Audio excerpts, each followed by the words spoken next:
And welcome back to SK1Kiss and we are back again with another video of mine and आज हम लोग discuss करेंगे about the Euler-Lagrange equations के derivation जो कि हम लोग एक calculus of variation point of view से करेंगे क्योंकि हम लोगों ने Lagrange इक्वेशंस डिराइव किए हैं D'Alembert's प्रिंसिपल से. Now the thing is that you can build an entire new formulation of classical mechanics जिसमें आपको D'Alembert's प्रिंसिपल की डायरेक्टली कोई ज़रूरत नहीं पड़ेगी, ना ही पड़ेगी न्यूटन्स लॉज ऑफ मोशन की. Well what exactly am I talking about, क्योंकि मैंने आपको I have short videos on Lagrangian mechanics specially we have Lagrange equations. In fact मेरा जो लास्ट लॉन्ग वीडियो था वो Lagrange इक्वेशंस के डेरिवेशन थ्रू D'Alembert's प्रिंसिपल पे ही था, but that we were actually not doing Lagrangian mechanics. That was not Lagrangian mechanics. क्यों? क्योंकि देखो एक हम लोगों ने जो स्टार्ट किया था we started with D'Alembert's principle. वो हम लोगों ने देखा was a generalization of the principle of virtual work. लेकिन principle of virtual work and D'Alembert's principle दोनों हमें मिला तो Newton's laws of motion से, right? एंड सिंस हम लोग न्यूटन्स लॉज ऑफ मोशन को ही फॉलो कर रहे थे and through that principle of virtual work and D'Alembert's principle and through those the Lagrange equations, हम लोगों को कुछ इक्वेशंस ऑफ मोशन मिल गए in these special cases and we got these equations of motion जो कि कोऑर्डिनेट सिस्टम इंडिपेंडेंट हैं. तो आप कोई भी सिस्टम ऑफ कोऑर्डिनेट्स यूज़ कर सकते हो क्योंकि हम लोगों ने जनरलाइज्ड कोऑर्डिनेट्स यूज़ किया था. So we are basically generalising the coordinates, that's really what it means.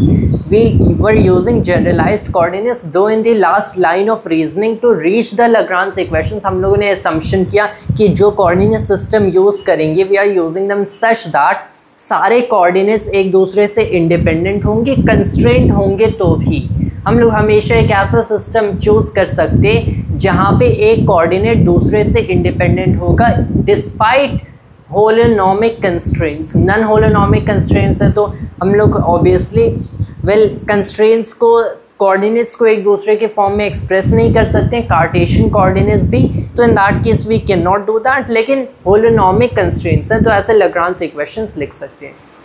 So that was one way to reach to the Lagrange equations.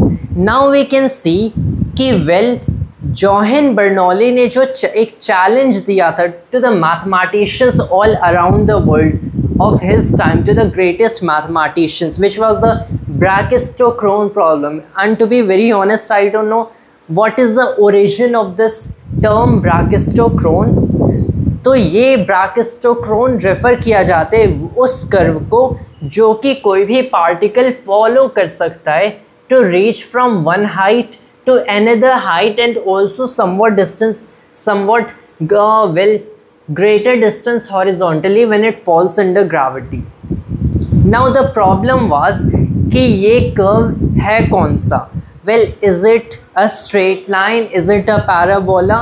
What curve exactly is the Brachistochrone? कि अगर मेरा एक particle है जिसे यहाँ से यहाँ तक जाना है and we can make it follow any path, क्योंकि हम लोग हमेशा कंस्ट्रेंट्स यूज़ कर सकते हैं. से it is a ball rolling, तो मैं एक पाइप बिल्ड कर सकता हूँ and when I build a pipe जो कि यहाँ से यहाँ तक reach करेगा, this ball will clearly follow this path when I roll it down the pipe, right? तो ये कौन सा path follow कर सकता है अगर इसे यहाँ से यहाँ quickest time में जाना है if it only falls under gravity. So that was the problem. The mathematicians all around the world were challenged by it and Bernoulli's brother, so that was another Bernoulli, so solved the problem, though I suppose कि उनका solution actually incorrect था. He got the correct answer लेकिन solution incorrect था, उसमें faults थी. So when Leibniz asked it to extend the time period of the challenge from 6 months to about a year, later only Newton found the problem and obviously for the genius he solved it in 12 hours. So that is said to be the case. तो Newton ने इसे एक geometric means से किया. Now here we can see कि अलग अलग mathematicians ने इस प्रॉब्लम को अलग अलग एरियाज ऑफ मैथ से या फिर अलग अलग व्यू पॉइंट से अप्रोच किया. Newton used a geometric approach to that considering Newton really loved geometry I suppose, considering अगर उनकी प्रिंसिपिया देखें, so how much of geometry is really used in the Principia. But here we can actually see कि वहाँ से inspiration मिला mathematicians को to invent an entirely new branch of calculus, क्योंकि calculus was already invented by Newton and Leibniz independently.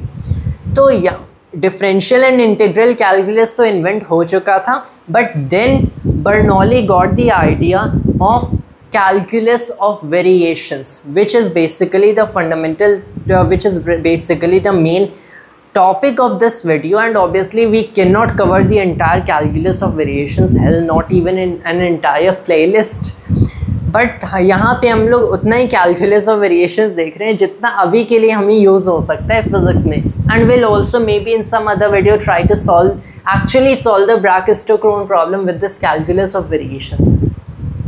लेकिन to actually अगर हमें calculus of variations begin भी करना है, सो उसमें जो टाइप के फंक्शंस यूज़ होने वाले, तो नो हमें कौन से टाइप के फंक्शंस या फिर कर्व्स यूज़ करने हैं. Let's just look at the brachistochrone problem for a bit.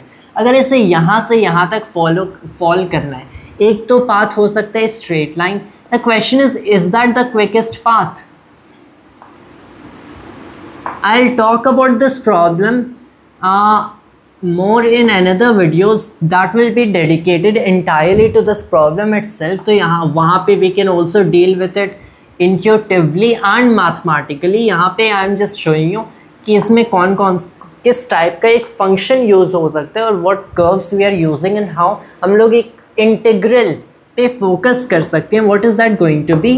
well, since हमें पता है कि अगर ये कोई भी पाथ फॉलो कर रहा है, तो अगर ये पाथ के अलॉन्ग एक ds डिस्टेंस कवर करता है, एक ds डिस्टेंस कोई भी पाथ फॉलो कर रहा है, तो इसे उस ds डिस्टेंस कवर करने में टाइम कितना लगा? Well that ds distance divided by में उस पॉइंट पे उसकी स्पीड कितनी थी, and this is obviously the instantaneous speed, क्योंकि हम लोग छोटे elements, infinitesimal elements well consider करें. So you have dt as ds over v. Since हमसे पूछा गया है कि मिनिमम टाइम इसे लगना है यहाँ से यहाँ जाने में. नाउ अगर इसे मिनिमम टाइम लगना है, so well you have t, since dt is ds over v, t क्या हो गया? ds ओवर v का integral from point a two point b. यहाँ से यहाँ तक हम लोगों ने सारी ds ओवर v को इंटीग्रेट कर दिया, right? So the next thing, well this is the total time along any curve. किसी भी कर्व के अलॉन्ग टोटल टाइम कैलकुलेट करना है. All you have to do is, well उस कर्व के अलॉन्ग हम लोग स्पीड्स देखते हैं कैसे चेंज होगी, एंड अगर ds इन डिस्टेंसेस को देख ले, so we can obviously represent it in terms of the y's and x's of the curve, and we can solve for that. The point is कि हमें एक्चुअली इस प्रॉब्लम में हमें ऐसा नहीं है कि किसी भी गिवन कर्व के लिए ds लिख देना है and try to solve for the total time. No, we don't have to do it for all the curves that are possible. The infinite curves जो कि यहाँ से यहाँ तक लीड करती है. ट्रबल इज कि हमें वो कर्व ढूंढना है जो कि मैं यहाँ से यहाँ तक फॉलो कर सकता हूँ, तो उसमें लीस्ट होगा, तो मुझे ds खुद ढूंढना है. So that is the trouble right here. I have to find कि वो कौन सा कर्व होगा जिसका ds इस इक्वेशन को सेटिस्फाई करेगा. This is like a differential equation. मैं बस एक एनालॉजी कंसिडर कर रहा हूँ, considering we have an integral here. एक एनालॉजी कंसिडर करते हैं. सो एक चीज़ होती है, आपके पास एक फंक्शन है, उसे डिफरेंशिएट करना, एंड आपके पास एक फंक्शन है, उसे डिफरेंशिएट कर दिया विद रिस्पेक्ट टू समथिंग, आपको एक दूसरा फंक्शन मिल गया. लेकिन एक डिफरेंशियल इक्वेशन इज समथिंग कि एक इक्वेशन लिखा है एंड आपको फाइंड करना है कि कौन सा फंक्शन को इस तरीके से डिफरेंशिएट करके वेल इस इक्वेशन में रखा जाए तो ये इसे सेटिस्फाई करेगा.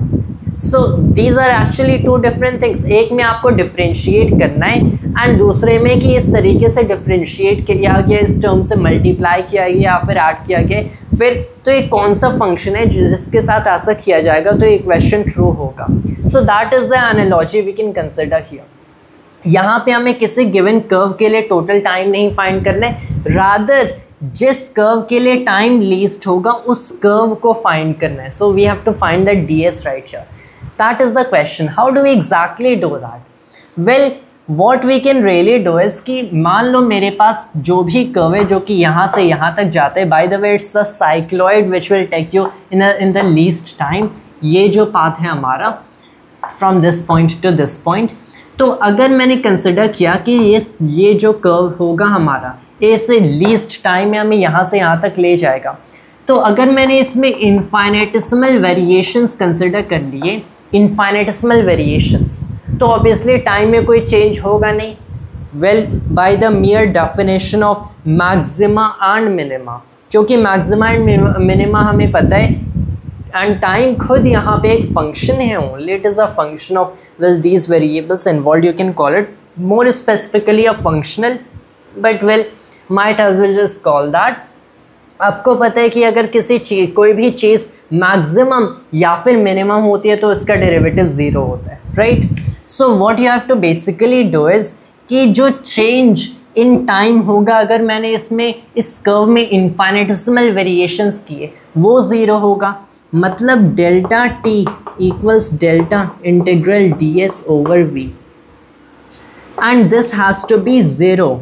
What is this delta t exactly? जो चेंज इन टाइम हमें मिल रहा है अगर मैंने इस कर्व में इनफाइनेटिसिमल वेरिएशंस किए. So now the problem is कि मुझे ऐसा we have turned it into an actual mathematical problem कि मुझे वो कर्व फाइंड करना है जिसमें अगर मैंने मान लो इस कर्व में इनफाइनेटिसिमल वेरिएशंस किए and we can always say कि यहाँ पे x है and here is y.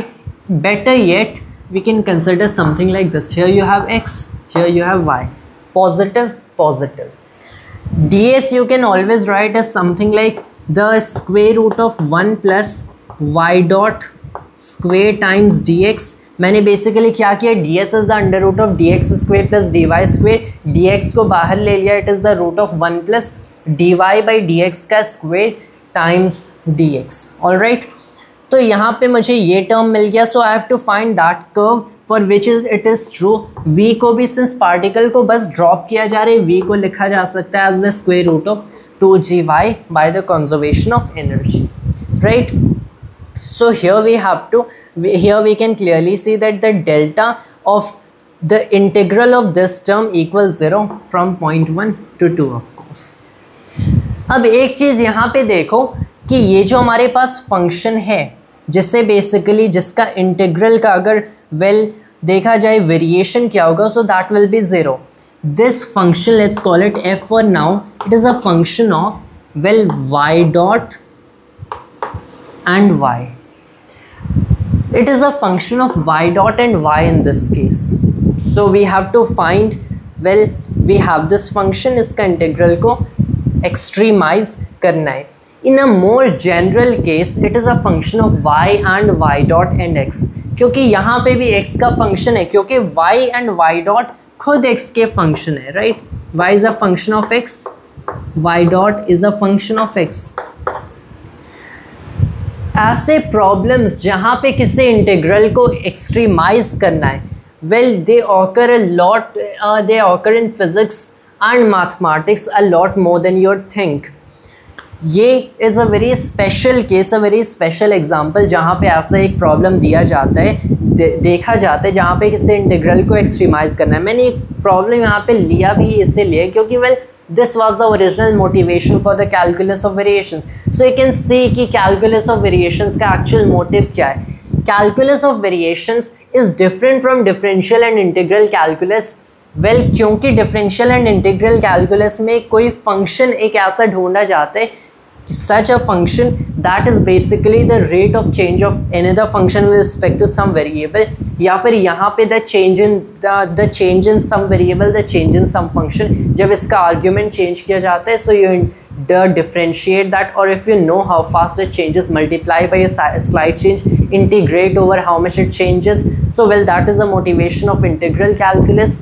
Calculus of variations का basically यही main purpose है कि उन फंक्शंस को फाइंड करना जिनका कोई भी ऐसा काइंड का इंटीग्रल की जो वेरिएशन होती है अगर y में अगर इसके इस फंक्शन में स्लाइड चेंज किया जाता है इनफाइनेटिसिमल, तब ये वेरिएशन ज़ीरो होती है. This is the purpose of calculus of variation. So now that we know कि calculus of variations, well, what's the motivation behind inventing that? We can actually get down to it. How do you do that? तो यहाँ पे एक और हम लोग और general case consider करेंगे थोड़ा सा, एंड दिस विल बी कि मान लो अगर कोई इंटीग्रल है, you have j equal some integral of f is a function of y and y dot and x, and y dot are themselves function of x dx. मुझे इस चीज़ को एक्सट्रीमाइज करना है या मिनिमाइज करना है, that delta j equal zero. मतलब अगर मैंने y as a function of x में इनफाइनेटिसिमल चेंजेस किए तो इसमें ज़ीरो वेरिएशन होगी. So what is this function? How will I find this function? Well, what we are really going to do is turn this into a differential equation, but how? Well, let's see. Since इसका variation zero होना चाहिए and we are really making an infinitesimal change, मैंने consider कर लिया, एक आप consider करो. Now another function y prime, and this y prime is basically a function of x and some variable alpha, and this is the original function y, function of x 0 plus alpha eta of x. I am going to make this substitution. Why? क्योंकि हम लोग एक इनफाइनेटिसिमल change कर रहे हैं in this function y, तो I can represent this by such a kind of transformation. In fact यहाँ पे equal लिखने की ज़रूरत नहीं है, more like becomes. Alright, मैंने इस चीज़ को मैंने basically let's just write it equal in the limit that alpha equals 0. तो जब हमारा, you don't need to do that. Well, it's confusing to explain this certainly. So I think you get it कि यहाँ पे मैंने एक दूसरा function consider कर लिया है which is well a function of x and alpha. And why exactly am I doing that? क्योंकि इसमें हम लोग कुछ changes करेंगे. So अगर आपके पास एक curve y हो गया and when you want to be making changes in that, you can also get a whole another curve. हो सकता है कि आपने इसमें ऐसे change किया कि आपको ये curve मिल जाए. How do you exactly make those changes? Well, आपने कहा कि आपके पास जो ओरिजिनल कर्व है उसमें आपने एक दूसरा कर्व ऐड कर दिया, and when you add this curve and this curve, and what I mean is कि इनके मैथमेटिकल फंक्शंस को आपने ऐड किया, तब आपको ये कर्व मिल जाता है.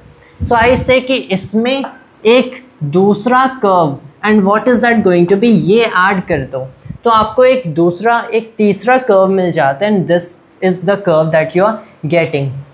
सिंस हमें डेल्टा जे को ज़ीरो करना है, now see when I am making infinitesimal changes in this curve, infinitesimal changes का मतलब alpha will approach 0, क्योंकि जब अल्फ़ा 0 को अप्रोच करेगा ये नया कर्व हमारे पुराने कर्व को अप्रोच करेगा, and in this will limit that this new curve approaches our old curve. In this limit अगर देखें तो हमारी ये जो वेरिएशन होगी डेल्टा से जे 0 हो जाएगी. So we are going to be making that kind of substitution, saying here कि डेल्टा जे को और कैसे represent कर सकते हैं? Well, dj over d alpha in the limit that alpha approaches 0. तो मैं यहाँ पे alpha in the limit that alpha approaches 0 delta alpha, we can do that. All right.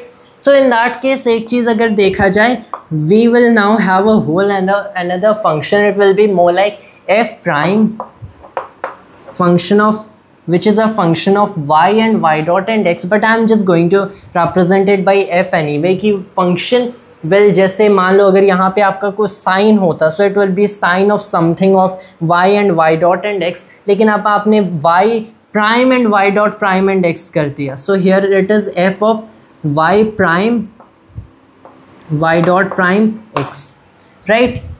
Now what we can do is कि यहाँ पे since हमें dj over d alpha partially लेना है, of course we can first of all differentiate it partially with respect to alpha, and then we can be making the substitution alpha approaches 0. So for now अभी के लिए यहाँ पे हम लोग F of Y prime Y dot prime and X consider करेंगे. So it is the integral of well D F over में हमारा डी अल्फ़ा हो गया. वी कैन ऑलवेज कंसिडर यहाँ पे डी वाई लिख देते हैं and then you have D Y prime of course D Y prime over D alpha plus में हो गया D F over D Y prime dot times D Y prime dot over D alpha plus में हो गया यहाँ पे D F over D X times में D X over D alpha. यहाँ पे हो गया D x.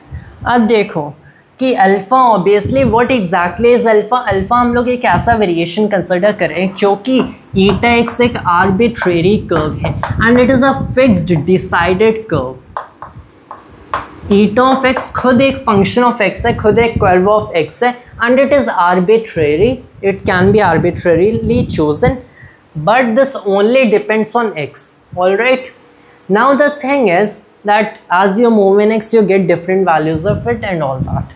The thing is कि since ये arbitrary हो सकता है, ये कुछ भी हो सकता है, but we have to be adding some curve in this original curve to give another curve. मैं इसमें इस आर्बिट्रेरी कर्व में कोई वेरिएबल मल्टीप्लाई कर सकता हूँ to modulate it, right. And मैंने जब इस वेरिएबल को इनफाइनेटेसिमली कम कर दिया देन दिस बिकम्स दिस. जब मैंने इसे बहुत बड़ा कर दिया then this becomes very much greater than this. तो एक आर्बिट्रेरी कर्व मैंने चूज़ किया and to actually modulate that, उसे मॉड्यूलेट करने के लिए मैंने उसमें कुछ मल्टीप्लाई कर दिया एंड इस वेरिएबल को, क्योंकि ये तो आर्बिट्रेरी बट फिक्स्ड होगा, इस वेरिएबल को मैं कंट्रोल कर सकता हूँ. So this is that variable जो कि बेसिकली इन यहाँ पे इस पूरे डिफरेंस क्रिएट कर रहा है. Alright, but this variable it self is an independent variable. ये किसी चीज़ पे डिपेंड नहीं करेगा, क्योंकि अगर ये डिपेंड किया so well we have that. ये अगर x पे डिपेंड करता है, first of all we don't know how exactly it depends, लेकिन उस केस में इस चीज़ को हम लोग नहीं चेंज कर सकते बिना x को चेंज किए. So obviously we are considering that this an independent variable, जिस केस में ये term is the partial derivative of x with respect to this will obviously be 0. तो ये हमारे टर्म्स बचे. ऑलराइट, अब partial derivative of y prime with respect to alpha क्या होगा? This simply becomes eta of x. y prime dot क्या है? अगर y प्राइम डॉट देखा जाए so it is simply y dot plus doesn't depend on x obviously, so here we have eta dot, so it's y dot plus eta dot. So इस will differentiation with respect to alpha. Now यहाँ पे sorry alpha एक constant था, so here we have alpha times eta dot here. अब इसका differentiation with respect to alpha देखा जाए and partially of course, so you have this as a constant, so become 0. Then this basically becomes eta dot.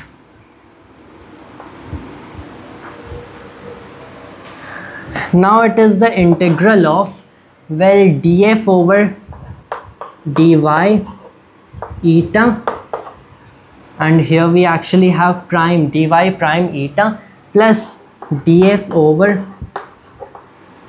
dy prime dot eta dot dx. all right, so this is well dj over d alpha. हम लोग already अब substitution कर सकते हैं that alpha approaches 0. तो यहाँ पे मैंने किया कि alpha approaches 0, this entire term alpha approaches 0, alpha approaches 0. अगर अब अल्फ़ा 0 को अप्रोच करेगा सो y प्राइम बेसिकली y ही बन जाएगा, so it is no longer y prime. We got in to our simple wise again. ये हमें इक्वेशन मिला. Now the next thing that we have to do is, and the reason I could basically simply change the y prime and y prime dot to y and y dot. देखो obviously ये ईटा depend नहीं करता है on alpha in any manner, ये सिर्फ x पे depend करता है. एक आर्बिट्रेरी कर्व था, अल्फ़ा बस इसे मॉड्यूलेट करने के लिए हम लोगों ने लिया था. Now the next thing that we have to do is actually evaluate this integral. Well यहाँ पे मैंने अल्फ़ा के लिमिट 0 तो सेट कर दिया, but what about multiplying delta alpha in that? Since हम लोग को इवेंचुअली कंसिडर करना है कि डेल्टा J 0 है, this entire term is 0. So even in the limit that alpha approaches 0, अगर यहाँ पे हम लोग एक इन्फाइनेटेसिमल वेरिएशन डेल्टा अल्फ़ा कर भी रहे, सी एक वेरिएशन इन अल्फ़ा ऑब्वियसली वहाँ पे होगी, since it depends on alpha, क्योंकि अल्फ़ा को ही वैरी करेंगे इवन इन दैट लिमिट, तो ही हमारा कर्व चेंज होगा. This term has to be then 0 to actually make this entire product 0, right? तो अब हमें बेसिकली बस यही देखना है कि हमें in the limit alpha approaches 0 dj over D alpha partially of course मिल गया, तो ये खुद 0 होगा. हमें बस इतना ही देखना है. Now we can totally forget about this, we have to care about this integral now. And since we are doing it from point 1 to point 2, here we have the second term पे हम लोग integration by parts use कर सकते हैं, and I am going to actually break the two. So this the integral of df over dy eta dx will do nothing to the first integral right now, plus integral of, अब ये df over dy dot है, यहाँ पे eta dot है, and dots refer to differentiation with respect to x, तो यहाँ पे हो जाना चाहिए df over dy dot and eta, all right, and minus में integral of df over d over dx of df over dy dot, and उसमें multiply हुआ eta again dx, and this should all be 0. Now since the boundary conditions will exist as we'll consider them here, and what will they be कि हम लोग variable and points नहीं ले रहे हैं, मतलब जो हमारे एंड पॉइंट्स है यहाँ से यहाँ तक जाना है, जो भी variation, this might not be even the case of a brachistochrone, हम लोग एक रादर जनरल केस ले रहे हैं. We are not trying to solve the brachistochrone problem here really, that will be again for another video. Rather एक general curve है, and that is कि हमारे पास एक कर्व है F Y Y dot X, we don't know what that is, बस हमें पता है कि ये कर्व है, इसका एक्स इंटीग्रल जे को अगर हमें मिनिमाइज करना है एंड इट इक्वल 0, तो कौन से ऐसे कर्व के लिए पॉसिबल होगा, दैट इज़ आवर क्वेश्चन. अब हम लोगों ने एक कंडीशन लगा दिया कि एंड पॉइंट्स फिक्स्ड है. What do we mean by that, कि मैंने जब वेरिएशन किया, सिंस द प्रॉब्लम इज़ कि अगर इसमें इनफाइनेटेसिमल वेरिएशन हुआ है तो भी ये जो इंटीग्रल है ये इसमें वेरिएशन 0 होगा. y में इनफाइनेटेसिमल वेरिएशन हो रहा, 0 वेरिएशन किसका है, इस इंटीग्रल क्या है, j का 0 वेरिएशन होगा. तो मैंने जब y में ये वेरिएशन किया भी, तो भी एक चीज़ मैंने ध्यान में रखा कि ये जो एंड पॉइंट्स हैं, क्योंकि हम लोग किसी पॉइंट से दूसरे पॉइंट पे इंटीग्रल इवैल्यूएट करते हैं, एंड पॉइंट पे कोई वेरिएशन नहीं होगा, y में भी नहीं. So you have some kind of curve, ऐसा कोई कर्व है जिसके लिए ये इंटीग्रल स्टेशनरी हो सकता है, whatever special integral you have. तो यहाँ पे इसमें इनफाइनेटेसिमल वेरिएशंस कुछ किए जाएंगे, these are not infinitesimal looking of course. ये हर पॉइंट पे ऐसे वेरिएशंस होगा, maybe not even every point हो सकते हैं, बट ये जो एंड पॉइंट है यहाँ पे ये नया curve and the old curve, the varied curve and the original curve, दोनों एंड पॉइंट पे मीट करेंगे.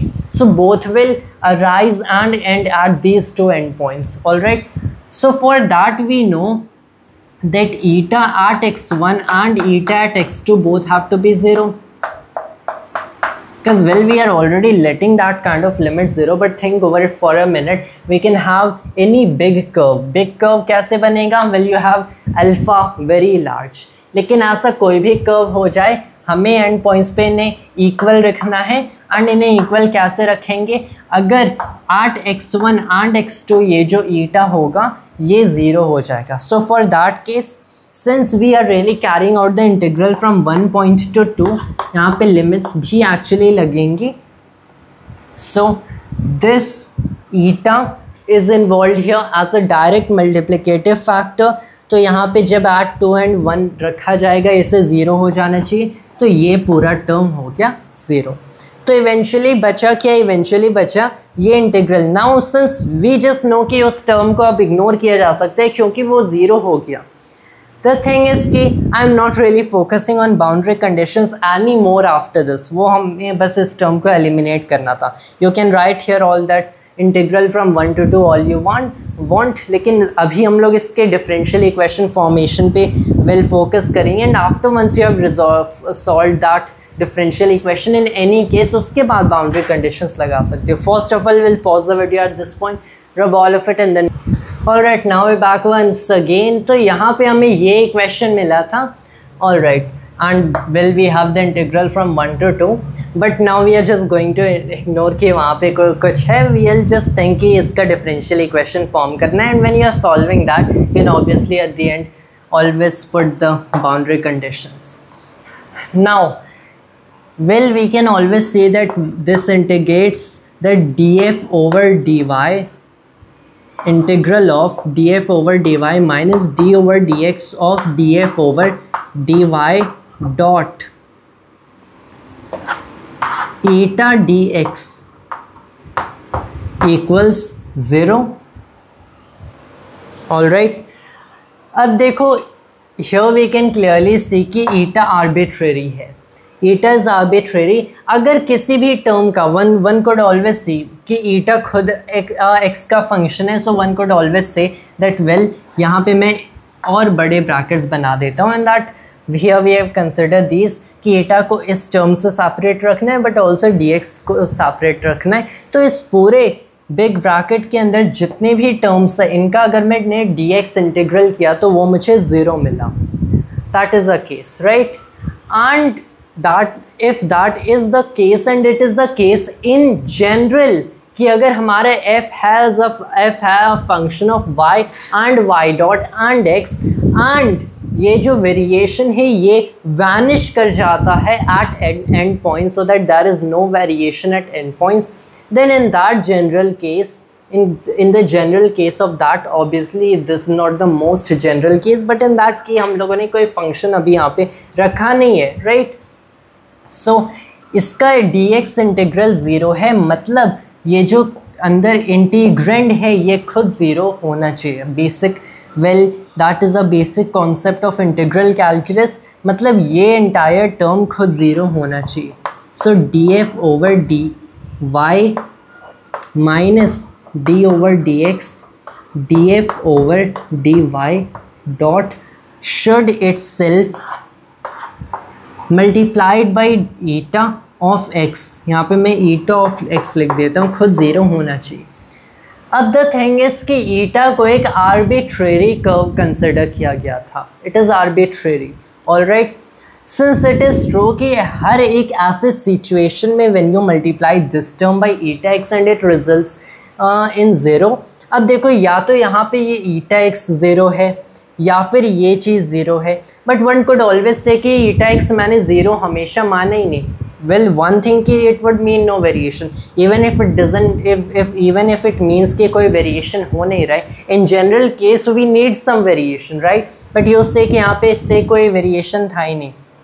But then eta can be considered arbitrarily, and at each and every point in x this is happening. तो मैंने ऐसा मान लिया कि मान लो eta as a function of x है मेरा, this is say the x axis, and मैं eta का एक ग्राफ बना रहा हूँ.